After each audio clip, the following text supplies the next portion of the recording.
जाबरे यांच्या सुरक्षा रक्षकाला सुद्धा गोगावले समर्थकांकडून सोप देण्यात आलेला आहे। आणि या सगळ्या संदर्भात संवाद साधूयात शिवसेनेचे नेते मंत्री उदय सामंत सध्या आपल्या सोबत आहेत। उदय सामंतजी, थेट निशाणा साधलेला आहे सुनील तटकरेंनी भरत गोगावले यांच्यावरती, त्यांचाच या सगळ्यामागे हात आहे असा त्यांचा आरोप आहे। आपली प्रतिक्रिया? राजकारण रायगडमधल्या निवडणुका आपल्याला सगळ्यांना सर्वश्रुत आहे। महाडमध्ये भरत गोगावले विरुद्ध राष्ट्रवादी काँग्रेस पार्टी असा खरं तर सामना होता आणि नेत्यांनी हे सगळं टाळलं पाहिजे होतं। आणि शेवटी युतीमध्ये आम्ही महाराष्ट्रामध्ये सरकारमध्ये आहोत आणि खाली अशा पद्धतीनं पॅनल उभं करून ज्या पद्धतीनं भाषणं आणि सगळ्याच गोष्टी त्या ठिकाणी झाल्या त्याच्यामध्ये कार्यकर्ते चिडून होते असतील। त्याच्यामुळं नेत्यांनी जबाबदारी पहिली स्वीकारली पाहिजे की आपल्याकडनं कार्यकर्त्यांना पेटवापिटवी होणार नाही, कार्यकर्ते याच्यामध्ये एकमेकाला भेटणार नाहीत, ही युतीची जबाबदारी आहे। मला पूर्ण त्याची माहिती नाही, माहिती घेतो पूर्ण आणि मगच बोललेलं चांगलं राहील। परंतु प्रत्येकानं ही जबाबदारी स्वीकारली पाहिजे, कारण शेवटी युतीमध्ये आपण लढत असताना किंवा युतीमध्ये सरकारमध्ये असताना खाली जर मैत्रीपूर्ण लढत असेल तर ती मैत्रीप्रमाणेच झाली पाहिजे।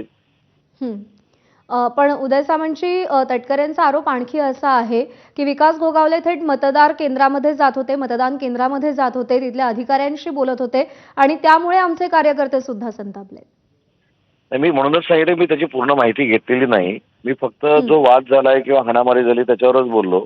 मी नक्की वस्तुस्थिती तिथली काय होती ती विचारून घेतो आणि मग त्याच्यावर मी बोललेलं चांगलं राहील, कारण शेवटी दोन्हीकडनं असे आरोप प्रत्यारोप होणार आहेत।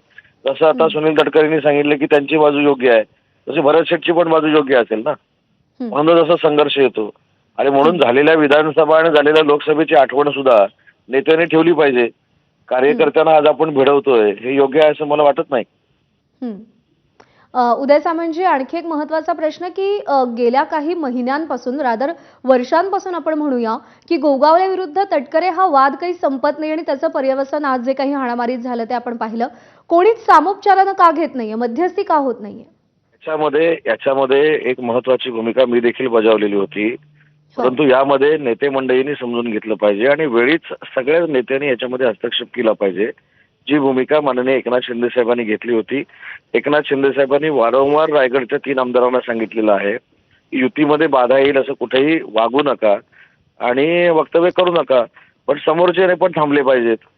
त्याच्यामुळे शेवटी माणसाच्या पण सहनशीलतेचा कुठेतरी अंत असतो, म्हणून कदाचित ह्या गोष्टी झाल्या असतील, पण ह्या युतीसाठी पोषक नाहीत। वेळीच आमच्या नेते मंडळींनी याच्यामध्ये लक्ष घातलं पाहिजे आणि मतदान ठीक आहे आज होऊन जाईल, परंतु युतीचं सरकार आमचं आहे, केंद्रामध्ये युतीमध्ये आम्ही आहोत, याचं भान प्रत्येकालाच असलं पाहिजे आणि सुरुवात कोणी केली ह्याचा देखील शोध लागला पाहिजे। ठीक आहे उदय सामंतचे आभार, आपल्या आपण सविस्तर प्रतिक्रिया दिलीत एबीपी माझाला त्यासाठी।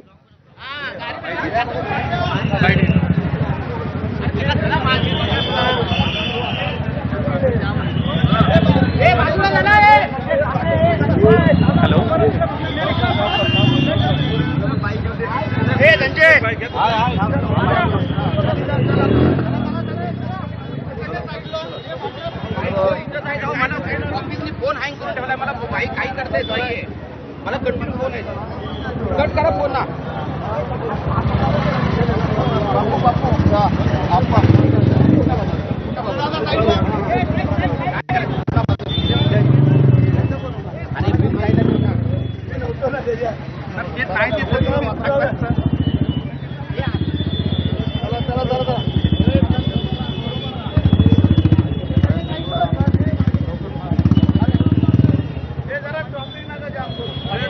आपले प्रतिनिधी गणेश महाप्रळकर सध्या आपल्या सोबत आहेत। गणेश, भरत गोगावले देखील त्या परिसरात आल्याचं कळतंय, काय अपडेट्स आहे?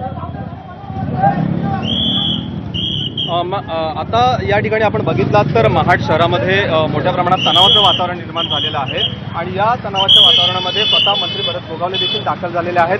आपण बघितलात तर ज्या मतदान केंद्राजवळ हा संपूर्ण हा प्रकार घडला होता त्या मतदान केंद्रावरून सगळ्यांना आता पोलिसांनी दुसरीकडे शिफ्ट केलेला आहे आणि स्वतः मंत्री भरत गोगावले त्यांच्या समर्थकांना घेऊन आता महाड शहरातनं दुसरीकडे मार्गस्थ होताना पाहायला मिळतात। आपण बघितलात तर मोठ्या संख्येनं या ठिकाणी शिवसैनिक आहेत दाखल झालेले आहेत।